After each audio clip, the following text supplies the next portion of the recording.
પદ્માવતીનો જયદેવ સ્વામી પાનબાઈ એનો પરિપૂર્ણ કહું ઇતિહાસ. એકાગ્ર ચિત્તે સાંભળો પાનબાઈ, એ તો થયા હરિના દાસ. ગોવિંદનું ગીત કીધું જયદેવે જ્યારે, નામ અષ્ટપદ કહેવાય. પદ પદ પ્રતે ભક્તિ રચ પ્રગટ્યો પાનબાઈ, જેથી પદ્માવતી સજીવન થાય. આ ભજનમાં જયદેવ અને પદ્માવતીનો પરિપૂર્ણ ઇતિહાસ છે.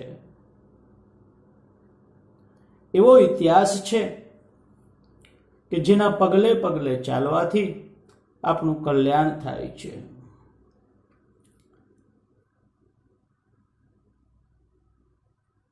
પદ પદ પ્રતે ભક્તિ રચ પ્રગટ્યો પાનબાઈ, જેથી પદ્માવતી સજીવન થાય રે. ગોપીઓને કૃષ્ણની લીલા લખતા, જયદેવ રિયાજોને સમાય રે. સ્વહસ્તે આવીને ગોવિંદ લખી ગયા, પ્રત્યક્ષ હસ્તપ્રત માય રે.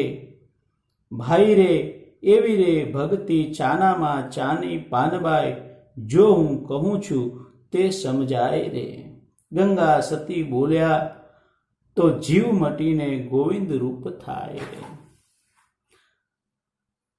અત્યાર સુધીમાં જેટલા પણ મહાન પુરુષો થયા, જેની ખ્યાતિ થઈ, ગંગામાએ કહ્યું ને કે જેની ખ્યાતિ થઈ,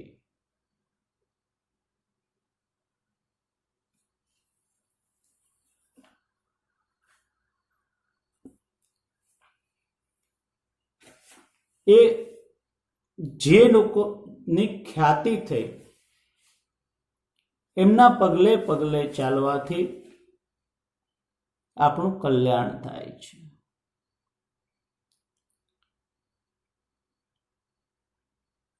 એ લોકો માર્ગમાં જ્યાં ચાલ્યા અને જ્યાં તેમને કોઈ સંકટનો સામનો કરવો પડ્યો, એ પગલું આપણે ન ભરીએ તો આપણે એના કરતા પણ જલ્દી પ્રભુના ચરણ સુધી પહોંચી જઈએ.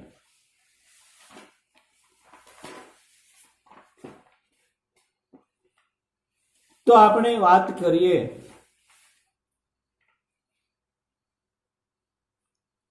જયદેવ અને પદ્માવતીના ઇતિહાસની. તો જયદેવ લગભગ 1000 વર્ષ પહેલા, એટલે કે 11મી સદીમાં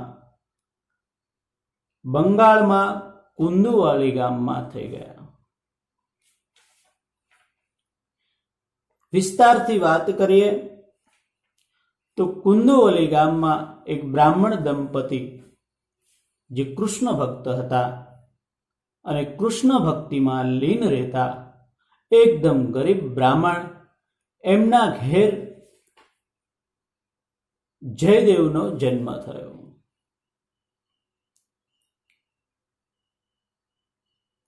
સંસ્કાર અને વારસામાં જ કૃષ્ણ ભક્તિ તેમને પ્રગટી.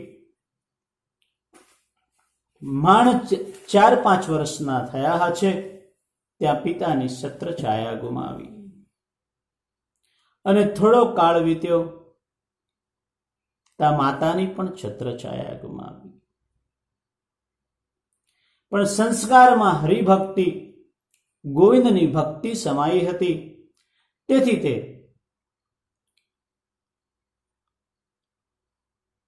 માતા પિતાની છત્ર છાયા ગુમાવ્યા પછી પોતાની કિશોરા અવસ્થા સુધી તેઓ મંદિરમાં જ રહ્યા. મંદિરમાં રહેતા, મંદિરમાં ભજન કીર્તન કરતા, મંદિરની સેવા કરતા, એમ કરતા કરતા કિશોર અવસ્થાને પાર પામ્યા. ભગવાનમાં જયદેવનું પૂરું ધ્યાન લાગ્યું છે. બીજી બાજુ પોતાના પિતાનું એક કાચું મકાન, એ મકાન પણ તેમના કુટુંબીજનોએ પડાવી લીધું. પણ એનો જયદેવને કોઈ અફસોસ નથી. જયદેવે એની કોઈ રાવ ફરિયાદ કરી નથી. જયદેવને એમ થયું જેમ નરસિંહ મહેતાને કે ભાંગી હવે જંજાળ. જયદેવને માતા પિતાના કર્જમાંથી તો માતા પિતાના બંધનમાંથી તો પહેલાથી જ મુક્ત થઈ ગયા હતા. હવે કુટુંબીઓના બંધનમાંથી પણ મુક્ત થયા અને વારસામાં જે મકાન મળ્યું હતું એની સાર સંભાળથી પણ મુક્ત થયા. હવે તો મંદિરમાં જ રહે છે, પ્રભુ ભજન કરે છે.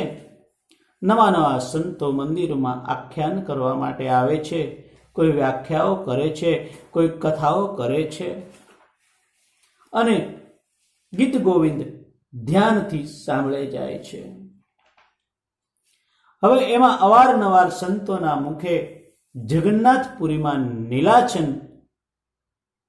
નીલાચલનાથનું બહુ મોટું નામ અને એમની પ્રશંસા અવારનવાર લોકમોઢે સંતોના મુખેથી સાંભળવા મળે.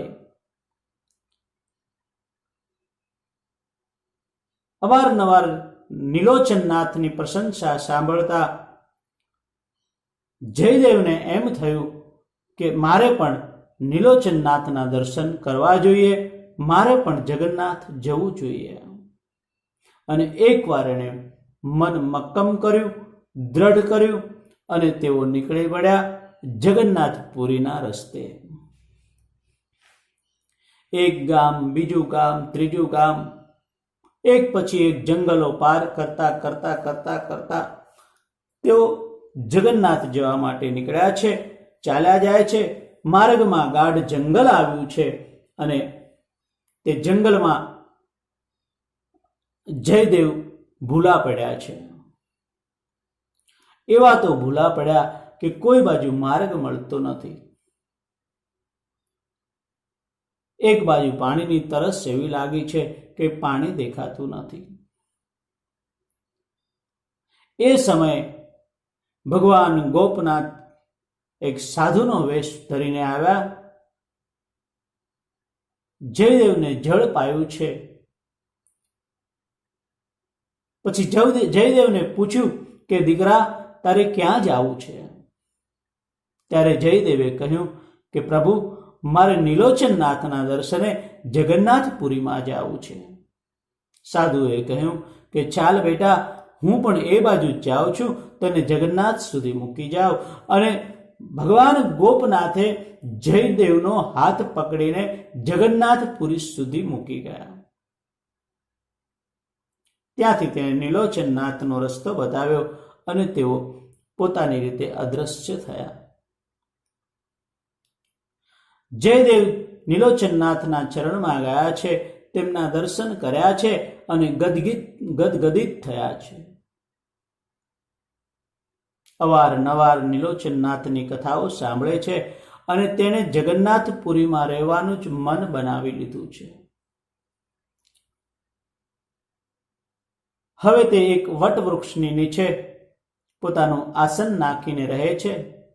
નીલોચનનાથના દર્શન કરે છે, જગન્નાથપુરીમાં ભગવાનના દર્શન કરે છે અને જગન્નાથપુરીમાં જ રહેવા લાગ્યા છે.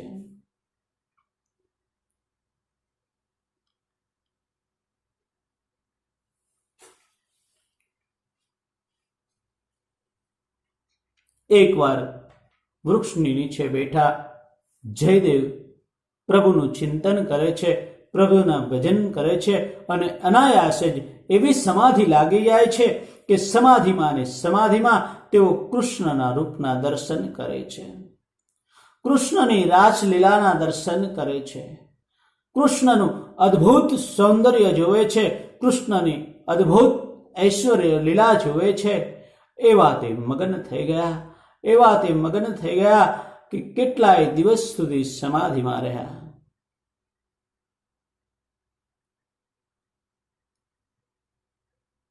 સમય ક્યાં વીત્યો કઈ ખબર ન પડી.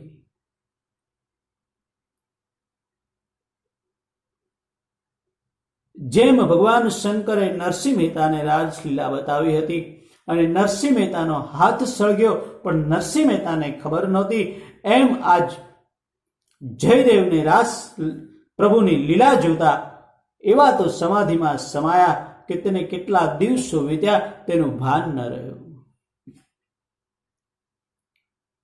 અચાનક સમાધિમાંથી જયદેવ જાગ્યા. જાગીને જુએ છે તો ક્યાંય કૃષ્ણ ન દેખાય, ન ત્યાં ક્યાંય ગોકુળ દેખાય, ન વૃંદાવન દેખાય, ન કૃષ્ણની રાસલીલા દેખાય. જયદેવ એકદમ વ્યાકુળ થઈ ગયા છે. જેમ કોઈ માછલીમાંથી કોઈ માછલીને કોઈ જળમાંથી બહાર કાઢી મૂકી હોય એમ આ જયદેવ તડપડી રહ્યા છે, વિહવળ થઈ રહ્યા છે.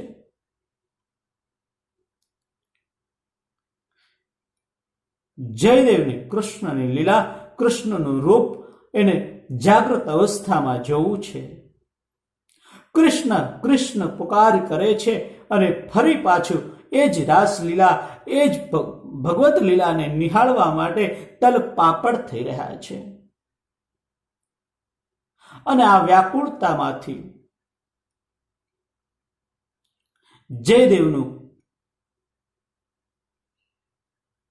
જયદેવના હૃદયમાંથી કવિ તત્વનું અંકુર ફૂટે છે અને જયદેવ ગીત ગોવિંદ લખવા બેસી જાય છે.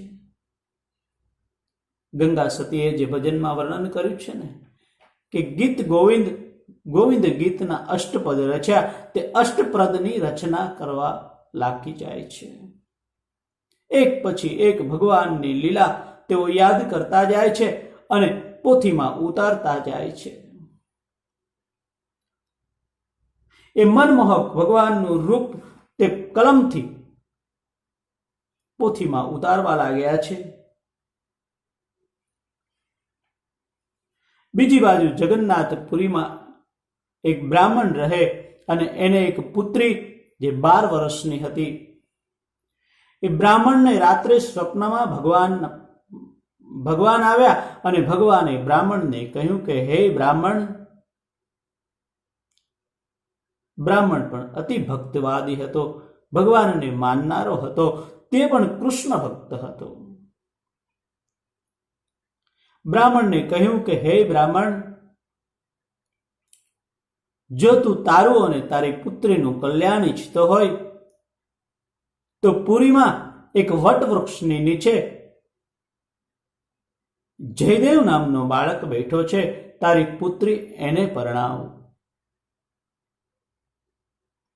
ભગવાન સ્વપ્નમાં આવો આદેશ કરીને અદ્રશ્ય થયા છે. બ્રાહ્મણની નિંદર ઊંઘ ખુલી છે. આંખ ખોલીને જોયે છે તો ભગવાન ક્યાંય દેખાતા નથી, પણ સ્વપ્નની ખાતરી કરવા માટે બ્રાહ્મણ જગન્નાથપુરીમાં વટવૃક્ષને શોધવા અને તેની નીચે બેઠેલા તે જયદેવને શોધવા માટે નીકળી પડ્યો છે. બ્રાહ્મણે જોયું તો ખરેખર જેવું ભગવાને વર્ણન કર્યું હતું એવો જ બાળક એ જ વટવૃક્ષની નીચે બેઠેલો છે. બ્રાહ્મણને ભરોસો બેઠો. બ્રાહ્મણે ભગવાનની વાત શિરોધાર્ય કરી અને પોતાની પુત્રીનો હાથ જયદેવને આપવા માટે જયદેવને વિનંતી કરી. જયદેવ હાનાકાની કરે છે કે હે બ્રાહ્મણ દેવ,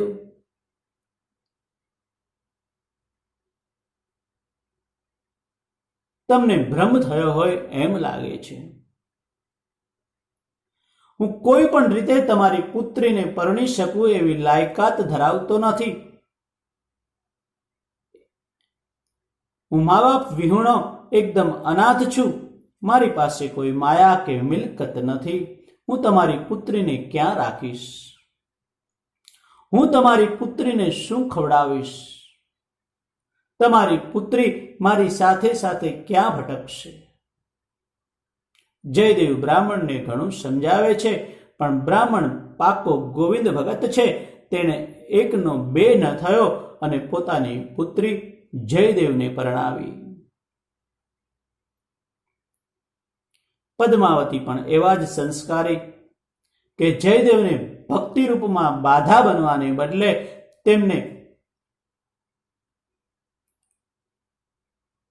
તેમની સેવા કરીને ભક્તિ માર્ગમાં પતિની પાછળ પાછળ ચાલે છે. જયદેવને થયું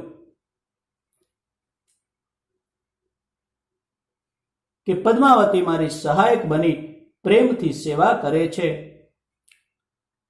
પણ પદ્માવતીને રહેવા માટે આ જગ્યા યોગ્ય નથી. સંસાર માંડ્યો છે તો સંસારની જેમ રહેવું તો પડશે. અને બ્રાહ્મણ જયદેવ પોતાની પત્નીને સાથે લઈને પોતાના મૂળ વતન, પોતાના મૂળ ગામ કિંદુવલી એ પાછા પધાર્યા અને એક ઓરડી બનાવી તેમાં રહેવા લાગ્યા.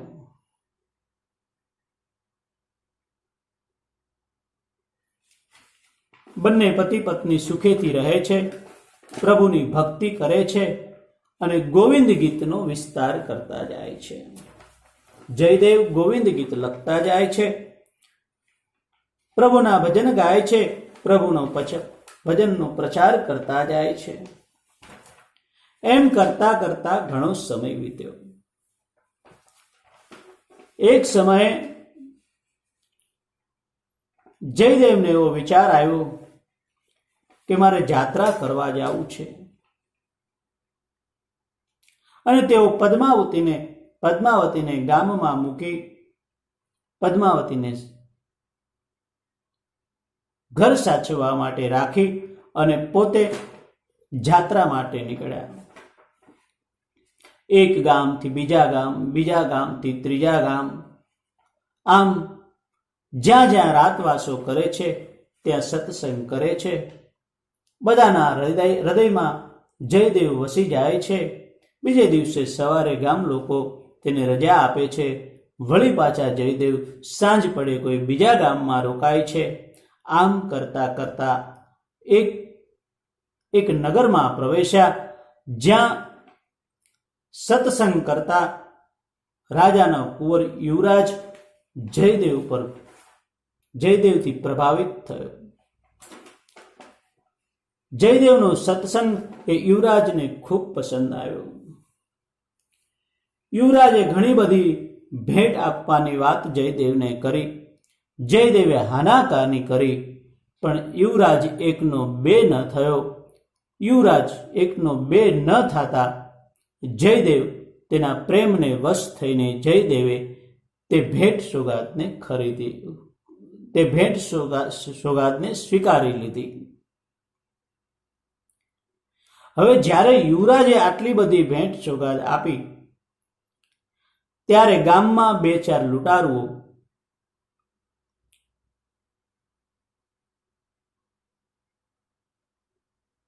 એ આ જોઈને એમની દાનત બગડી. એમને થયું કે આ બ્રાહ્મણને આ બધું શું કરવું છે.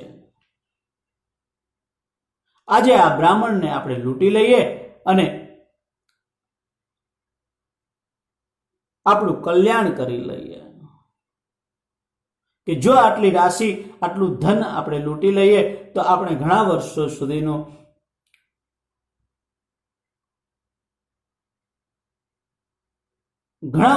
સુધીનું મહેનતાણું કે ઘણા વર્ષો સુધીનો ખોરાક જે કંઈ કહીએ તે આપણે કમાવી લઈએ. મને શબ્દો બરાબર મળતા નથી, પણ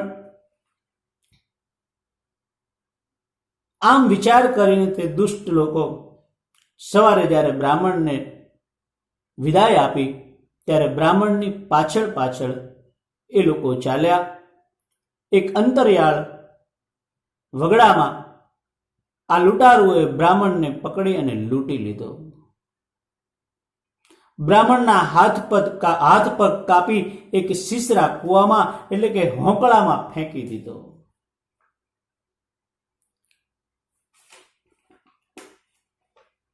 જયદેવને હાથ પગ કપાવવાનું દુઃખ નથી.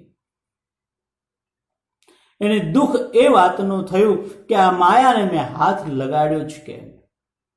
ભક્તિ માર્ગમાં માયા બાધા છે.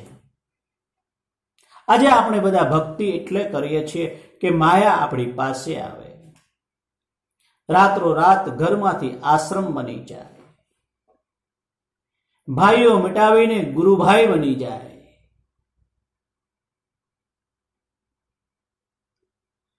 જ્યારે જયદેવે પોતાના માયાને દોષિત માની કે જો મેં માયાને હાથ જ ન લગાડ્યો હોત તો આજે આ સમય ન આવત.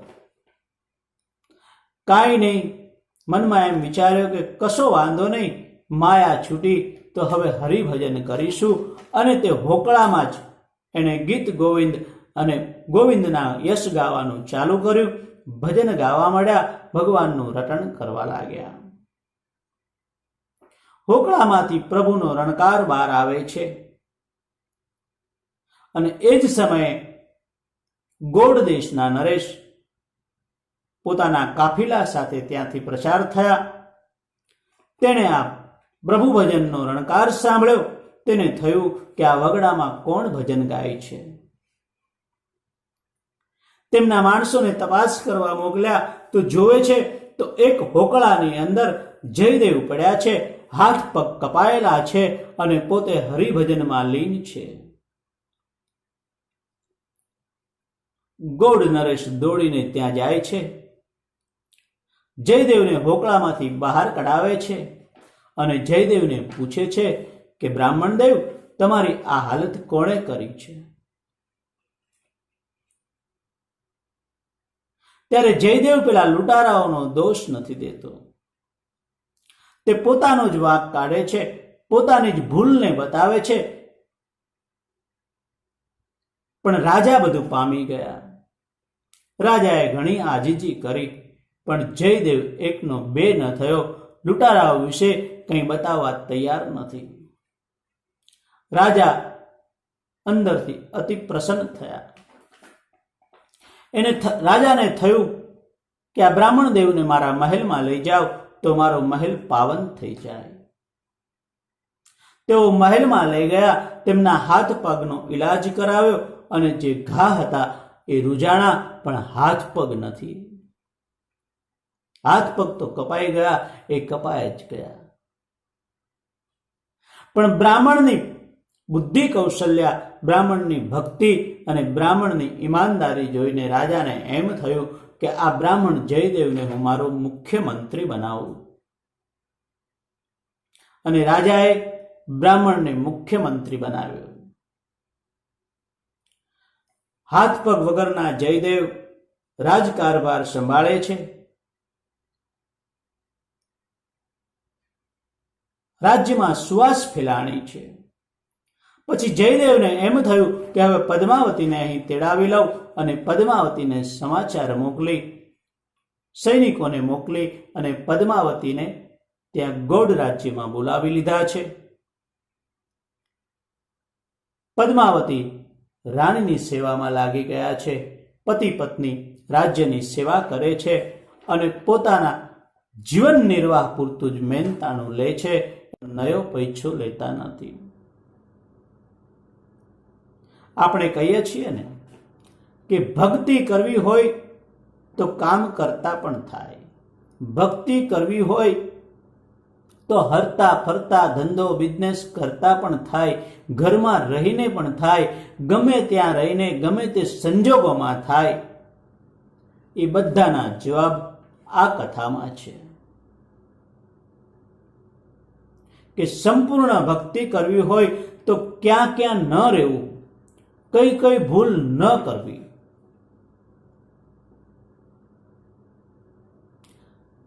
જયદેવે રાજકારભાર સંભાળ્યો છે. રાજા રોજ રાજસભા બોલાવે છે. એમાં સત્સંગ સભા પણ સાથે ભળેલી હોય છે. સત્સંગ કરે છે, આનંદ કરે છે. ધીરે ધીરે રાજાનો સ્વભાવ પણ પરિવર્તન પામ્યો છે. રાજા પણ ભક્તિમય બન્યા છે અને રાજ્ય પણ ભક્તિમય બન્યું છે. આખા રાજ્યમાં જુઓ તો બધાય નીતિમાન માણસો થયા છે. નીતિ અને ધર્મ સિવાય કોઈ વાત નથી કરતું.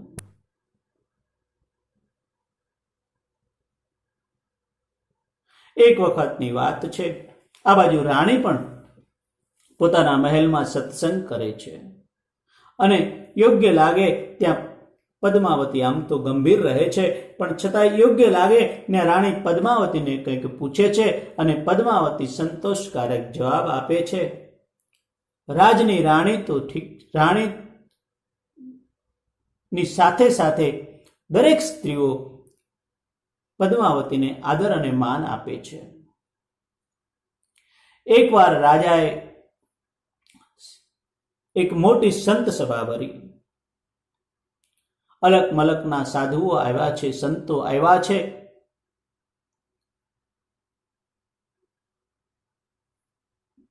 સિંહાસન ઉપર રાજા બિરાજમાન છે, બાજુમાં મંત્રી જયદેવ બિરાજમાન છે. આ સંત સભામાં અલગ મલકના સાધુ સંતો આવ્યા છે. એમાં પેલા બે લૂંટારૂ પણ આવ્યા છે, જે લૂંટારુઓએ જયદેવને હાથ પગ કાપીને હોકળામાં નાખી દીધા હતા. હવે લૂંટારુઓએ એમ વિચાર્યું હશે કે આજ કાં તો આપણને આમાંથી કોઈ શિકાર મળી જશે અથવા તો રાજા તરફથી કઈ ભેટ મળશે તો પણ આપણો બેડો પાર થઈ જશે. આમ વિચારીને કદાચ એ બંને લૂંટારુઓ આવ્યા હશે. પણ સાધુઓની વચ્ચે આવતા એકબીજા પરિચય પૂછતા કોઈ તેમને પૂછ્યું કે ભાઈ, તમે લોકો કયા અખાડામાંથી આવો છો? તમે સાધુઓમાં કયા સાધુ છો? ખોટું તો આખરે ખોટું જ હોય, પકડાયા વગર રહે નહીં. બરાબર દલીલ થઈ અને જવાબ આપવામાં તેઓ બંને લૂંટારુઓ કાચા પડ્યા. આ દલીલ જયદેવના કાને ગઈ. જયદેવે જોયું તો આ બંને એ જ લૂંટારુઓ છે જેણે પોતાના હાથ પગ કાપ્યા હતા. જયદેવને થયું કે બિચારા પકડાઈ જશે તો માર્યા જશે. જયદેવે વિચાર કરી અને તરત જ જવાબ આપ્યો કે ઊભા રહો, એ બંને મારા આમંત્રણ કરેલા સાધુઓ છે. એ બંનેને મેં આમંત્રિત કર્યા છે. અને સાધુને પોતાના તરફથી બોલાવેલા કહી તેમનું માન સન્માન કરાવ્યું. સત્સંગ થયો.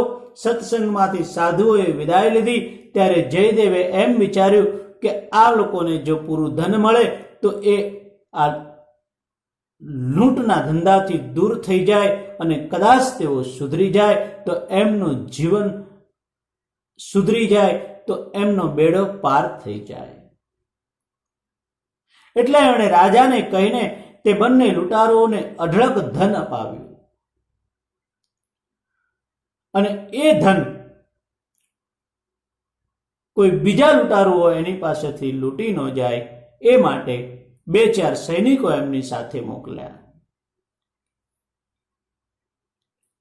સંત તો સંત જ રહે છે, પોતાની ઉપર અપકાર કરવા વાળાની ઉપર પણ ઉપકાર જ કરે છે. અને દુષ્ટ એ દુષ્ટ જ રહે છે. પોતાની ઉપર ઉપકાર કરવા વાળાનો પણ અપકાર જ કરે છે. એમ આ બંને દુષ્ટો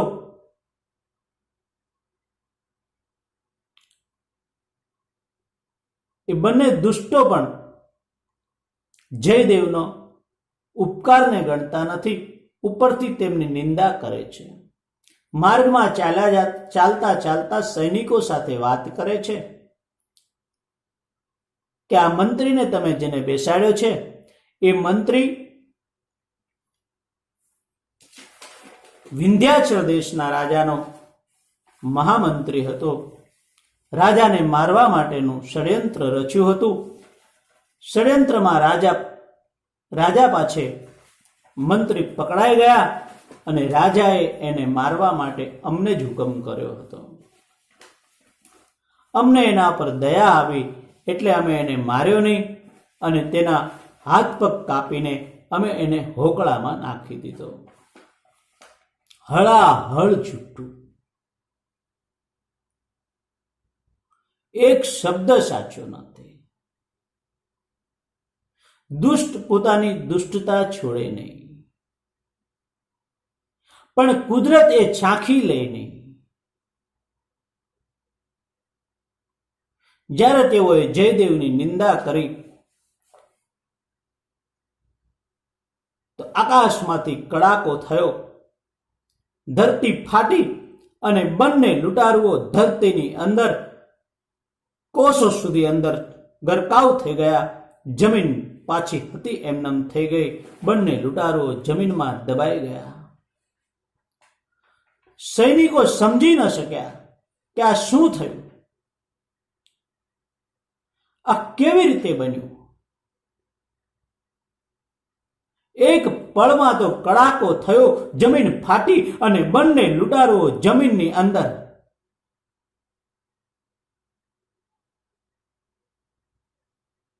સૈનિકો વાતને પામી ગયા કે એક સંતની વાત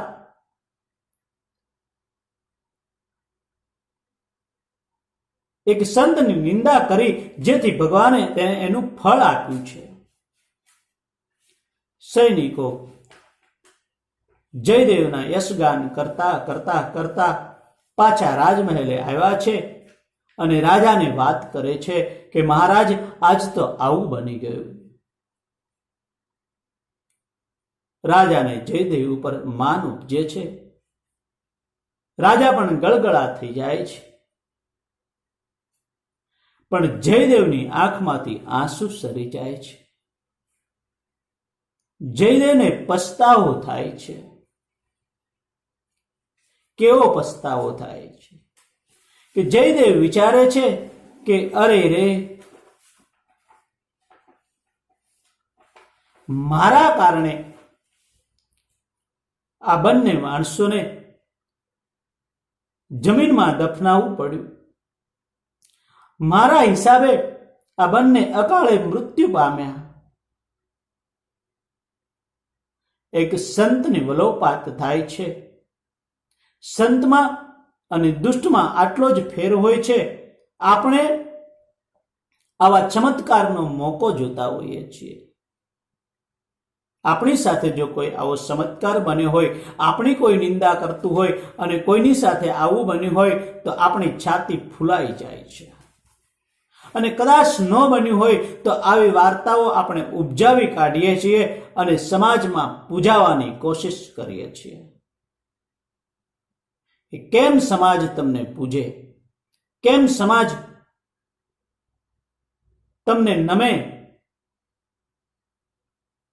પણ જ્યારે જયદેવને પસ્તાવો થાય છે, આંખમાંથી આંસુઓ સરે છે કે હે ભગવાન, તે મને નિમિત્ત બનાવ્યો.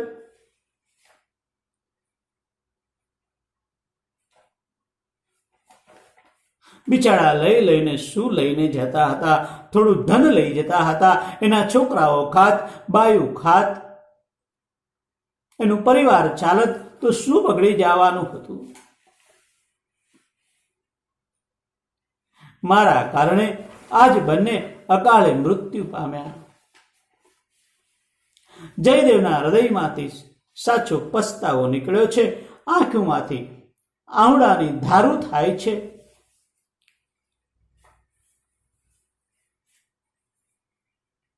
જયદેવ કરુણ રસમાં ડૂબી ગયા છે. એને ખ્યાલ નથી, પણ જ્યારે એ પસ્તાવો કરે છે ત્યારે એના હાથ અને પગ ધીરે ધીરે ધીરે ફૂટતા જાય છે.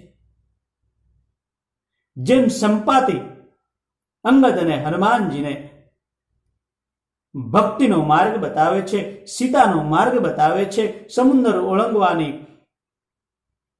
અને સીતાની અશોક વાટિકામાં જે સ્થિતિમાં છે એ વાત કરે છે, ત્યારે જેમ સંપાતિની પાંખો અને શરીર પાછું હતું એવું થતું જાય છે, એમ જયદેવના પશ્ચાતાપની સાથે સાથે પોતાના હાથ પગ ફૂટતા જાય છે. રાજા, સૈનિકો અને રાજમહેલના લોકો આ બધું જોવે છે. આશ્ચર્યમાં ચકિત થયા છે.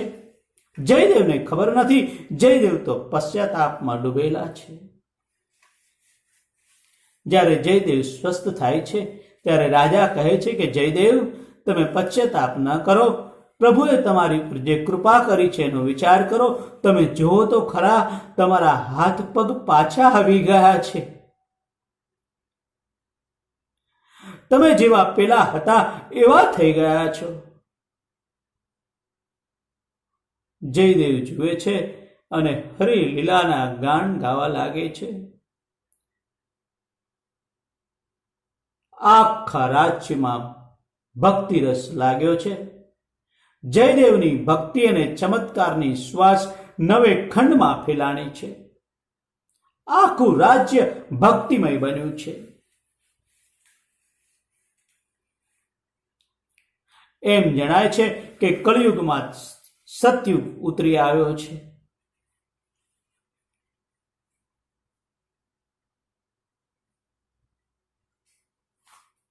ધીરે ધીરે ધીરે ધીરે રાજ્યનો કારભાર ચાલ્યો જાય છે.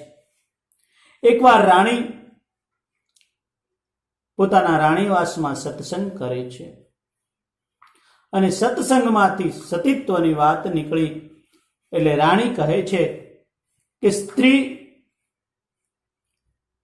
કેટલી મહાન છે જે પોતાના પતિની પાછળ સીતાએ ચડીને સતી થાય છે.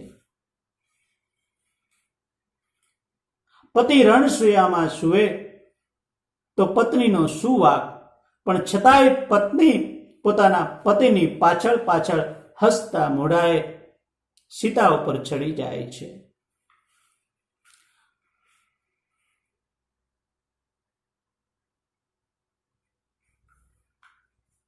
સ્ત્રી પોતાના પતિ સાથે હસ્તમેળાપ કરે ત્યારે જ નક્કી કરી લે છે કે પતિના પગલાની પાછળ પાછળ ચાલવું અને તે વચન તે છેક સુધી નિભાવે છે. સ્ત્રી કેટલી મહાન હોય છે, એ સતી સ્ત્રી કેટલી મહાન હોય છે જે સીતાની પાછળ પાછળ પતિની પાછળ પાછળ સીતા ઉપર જીવતી ચળગી જાય છે. અને આમ બરોબર સત્સંગ ચાલતો હતો. પદ્માવતી પૂછ્યા વગર કોઈ વાતનો જવાબ નથી આપતા, કેમ કે તે અધૂરો ઘડો નથી, તે તો પૂરણ ઘડો છે, બધું જ જાણે છે, એટલે પોતાની સેવા કરે જાય છે. પણ રાણીએ પદ્માવતીનો અભિપ્રાય પૂછ્યો. પદ્માવતીએ હકારમાં જવાબ આપ્યો. રાણીને સંતોષ ન થયો. રાણીએ તેને થોડું વધારે વિવેકથી પૂછ્યું કે પદ્માવતી, તમે જવાબ આપો કે આમાં તમારો શું અભિપ્રાય છે. એટલે પદ્માવતીએ કહ્યું કે પતિની પાછળ સીતાએ જીવતું ચડવું એમાં કોઈ સ્ત્રીની મહાનતા નથી.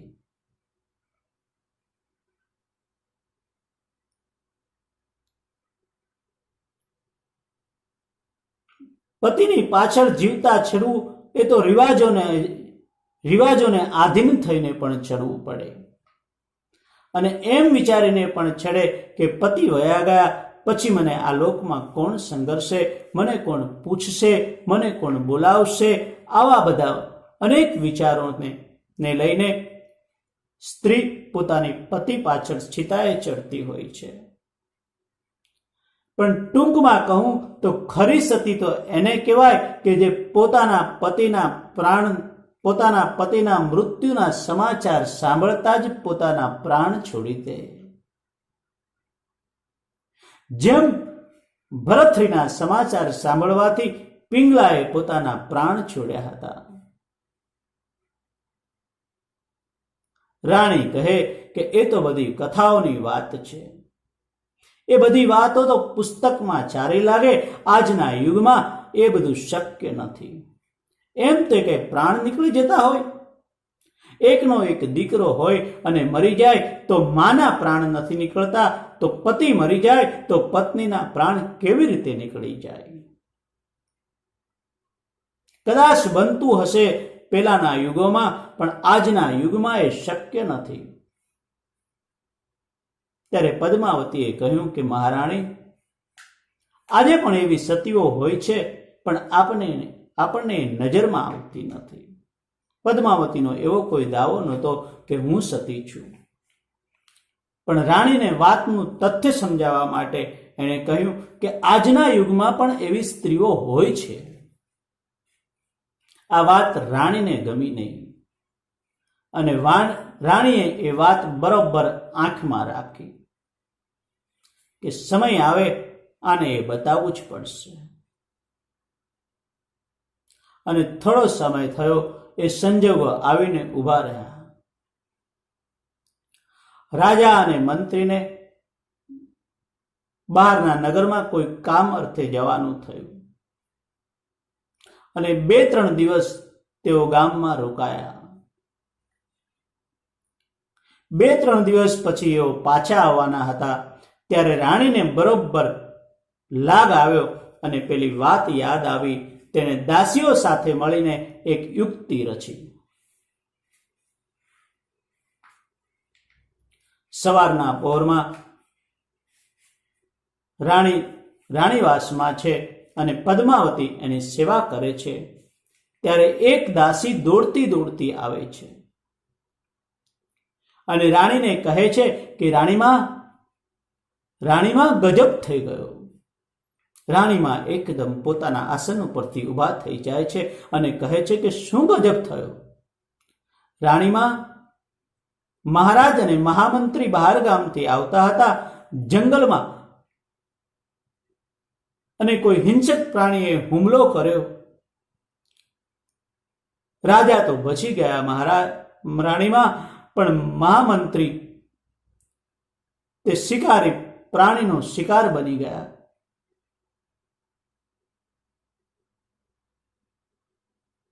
એ હિંસક પ્રાણીએ મહામંત્રીને ફાડી ખાધા.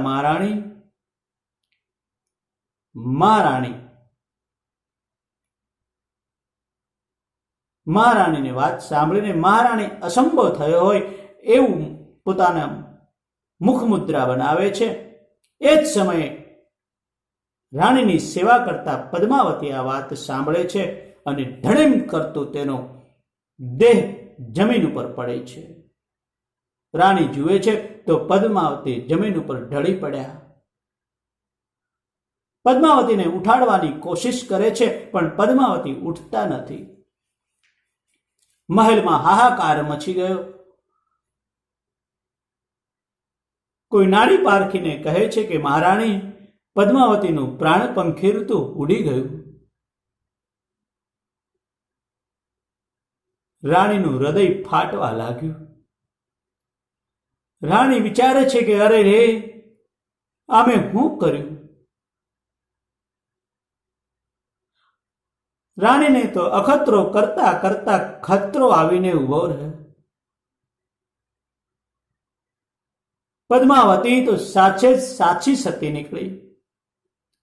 પોતાના પતિના મૃત્યુના ખોટા સમાચાર સાંભળતા જ પદ્માવતીએ પ્રાણ છોડ્યા. રાણી કહે છે કે પદ્માવતી, તું ઊભી થા, અમે તને ખોટા સમાચાર આપ્યા હતા. પણ પદ્માવતી ક્યાં હતા? પદ્માવતી તો સ્વર્ગે ચાલ્યા. આ બાજુ મહારાજ અને મહામંત્રી રાજમહેલમાં પ્રવેશ કરે છે. મહેલનું વાતાવરણ જોઈને મહારાજને કંઈક અચંબો લાગે છે. મહારાજ દોડતા દોડતા રાણીવાસમાં આવે છે. જુએ છે તો પદ્માવતીનું પંચભૂત શરીર જમીન ઉપર ઢળેલું પડ્યું છે અને રાણી કલ્પાંત કરે છે. રાજાએ રાણીને પૂછ્યું ત્યારે રાણીએ સઘળી વાત કહી. રાજાને ઘણો ગુસ્સો આવ્યો, પણ શું કરે, મહામંત્રીએ રાજાને વારી લીધા. રાજાને સમજાવ્યા, પણ જયદેવને મનમાં બહુ દુઃખ થયું. તેણે પોતાના કૃષ્ણને આરાધ કરી કે હે કૃષ્ણ, મારી પદ્માવતીને સમાચાર આપો કે તારો પતિ જીવિત છે. તું એને આમ છોડીને કાં ચાલી?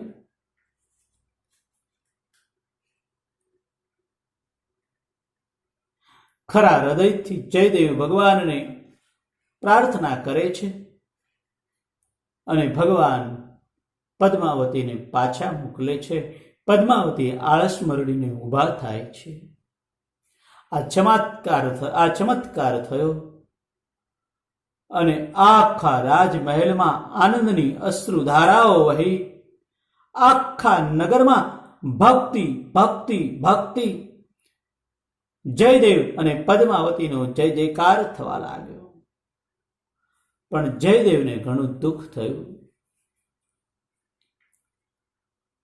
જયદેવને થયું કે જો ભક્તિ કરવી હોય તો રાજમહેલ છોડવો પડશે, કેમ કે રાજસ પ્રકૃતિ પોતાનો સ્વભાવ છોડશે નહીં. અને આજે આ ચમત્કાર થયો, કાલ કોઈ બીજી અપેક્ષા રાખશે.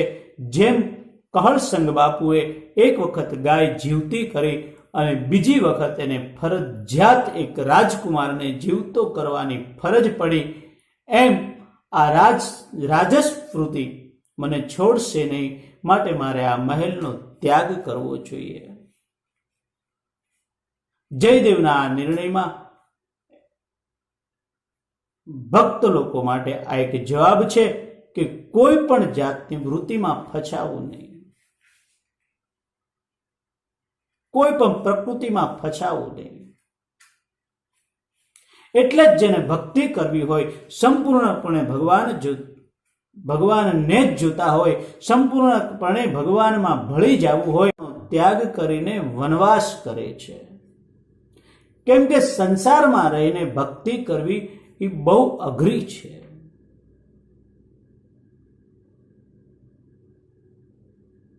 ગંગા સતીએ કહ્યું ને કે ખાંડાની ધાર છે. પછી જયદેવે રાજા પાસે રજા માંગી કે અમને અમારા ગામ જવા દો. રાજાને જયદેવ ઉપર અપાર પ્રેમ, કોઈ પણ રીતે જયદેવને છોડવા માંગતા નથી. પણ શું કરે, પોતાની રાણીના કૃત્યથી રાજા એકદમ શર્મચાર છે. રાજાએ જયદેવને રજા આપી અને બ્રાહ્મણ પત્ની જયદેવ અને પદ્માવતી પોતાને ગામ કુંદવલી પાછા આવ્યા. બંને પતિ પત્ની રહેવા લાગ્યા. ધીરે ધીરે ધીરે ધીરે જયદેવ ગોવિંદ ગીત લખતા જાય છે. એક વખત એવું બન્યું કે જયદેવ બપોરનો 11 વાગ્યાનો લગભગ સમય, અને જયદેવ ગીત ગોવિંદ લખે, પણ કોઈ પણ જાતના શબ્દો એના મગજમાં બેસે નહીં. આપણે કહીએ ને કે હૈયે હોય પણ હોઠે આવે નહીં, કલમમાં બરોબર બેસે નહીં, કવિતા લખવા બેસે તો એનો પ્રાસ બરાબર મળે નહીં. જયદેવ વ્યાકુળ થઈ ગયા. જયદેવને કોઈ પણ રીતે ચેન પડતું નથી. જયદેવ લખવા જાય છે પણ લખાતું નથી. પતિને વ્યાકુળ જોઈને પદ્માવતીએ કહ્યું કે કેમ પરેશાન થાવ છો? ત્યારે જયદેવે કહ્યું કે મને આ પદ લખવામાં બરાબર મગજમાં બેસતું નથી. પોતાની વ્યાકુળતાનું વર્ણન કર્યું. પદ્માવતીએ કહ્યું કે એક કામ કરો, તમે ગંગામાં જઈને સ્નાન કરીને આવો. અને સ્નાન કરીને આવી બરોબર સ્વસ્થ થઈને પછી ત્યાં સુધીમાં હું રસોઈ બનાવી રાખું. રસોઈ જમીન અને પછી તમે લખવા બેસો, આપોઆપ તમારા મગજમાં બધું આવી જશે. આ વાત જયદેવને પણ ગમી. એટલે જયદેવ પોતાનું ઉપરણું લઈને ચાલ્યા ગંગા સ્નાન માટે. જયદેવ ગંગા સ્નાન માટે નીકળ્યા એટલે પદ્માવતીએ ડેલો બંધ કરીને પોતે રસોઈ ઘર માટે ગયા. હજી તો રસોઈ ઘરમાં ગયા જ છે, ત્યાં પાછા ડેલા ઉપર ટકોરા પડ્યા બારણા ઉપર, અને પદ્માવતીએ ડેલો ખોલ્યો તો જુએ છે તો જયદેવ પાછા આવ્યા છે.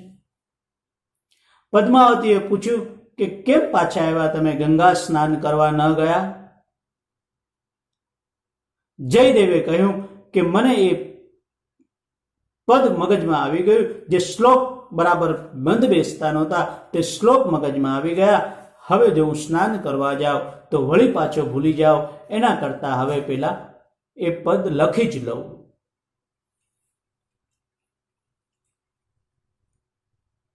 પદ્માવતી કહે છે સારું.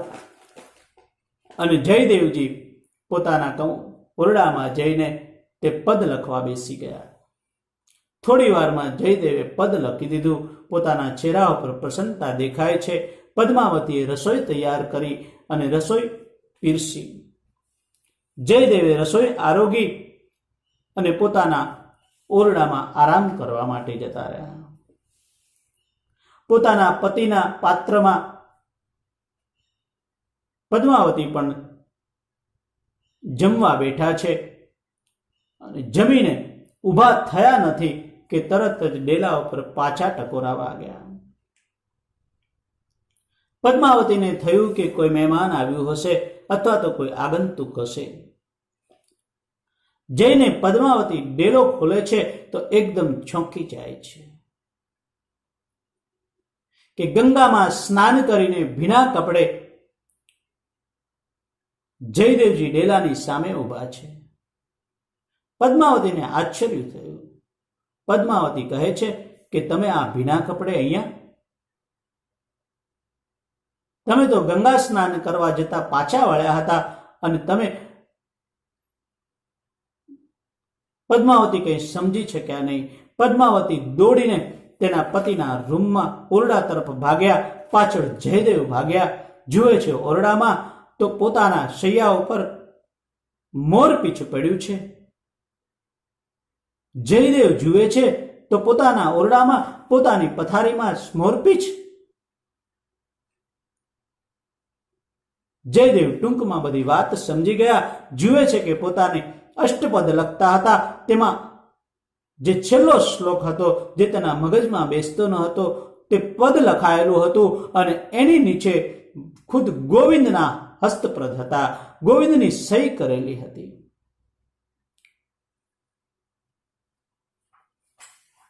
જયદેવને આશ્ચર્ય થયું. જયદેવની આંખમાંથી આંસુ ધારાઓ વસી કે અરે રે, મારા માટે મારો ભગવાન આવીને મારું અષ્ટપદ રચી ગયો.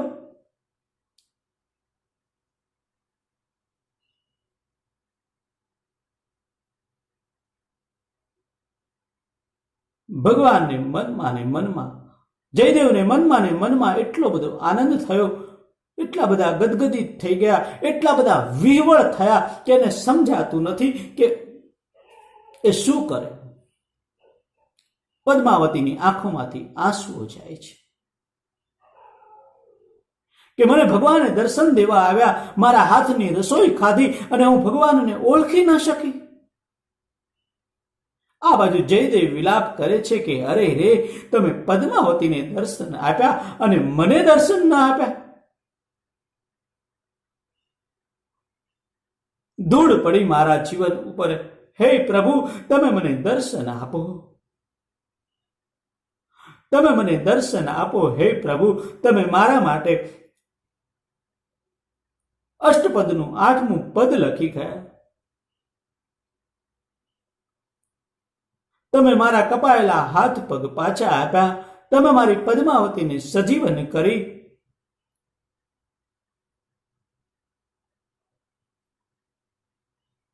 હે પ્રભુ, હવે દર્શન માટે તમે શું કામ આમ કરો છો? જ્યારથી આર્ત પુકાર થયો જયદેવનો અને ભગવાન સ્વયં પાછા પ્રગટ થયા. જયદેવ અને પદ્માવતીને ફરી દર્શન આપ્યા છે. જયદેવે ભગવાન પાસે માંગણી કરી છે કે હે ભગવાન, તમે મને તમારી સાથે વૈકુંઠમાં લઈ ચાલો, તમારા વૃંદાવનમાં અમને લઈ ચાલો. ત્યારે ભગવાન કહે છે કે તમે પતિ પત્ની વૈકુંઠમાં અવશ્ય નિવાસ કરશો, પણ અત્યારે તમે વૃંદાવનમાં જઈને મારા આ ગીત ગોવિંદનો પ્રચાર કરો. અને પછી પદ્માવતી અને જયદેવ પોતાના ગીત ગોવિંદનો પોતાના પ્રભુના હસ્તપ્રદથી લખેલું અષ્ટપદ ગીત ગોવિંદનો પ્રચાર કરે છે અને વૃંદાવનમાં પોતાનું જીવન વિતાવી અને વૈકુંઠમાં નિવાસ કરે છે. આ કથા સમજાવતા ગંગામાં કહે છે કે જો આવી ભક્તિ કરો તો ગોવિંદ રૂપ થઈ જવાય, જીવ મટીને ગોવિંદ રૂપ થવાય. અને હવે પછીના ભજનમાં ગંગામાં કહે છે કે સુખનો સ્વાદ ક્યારે આવે.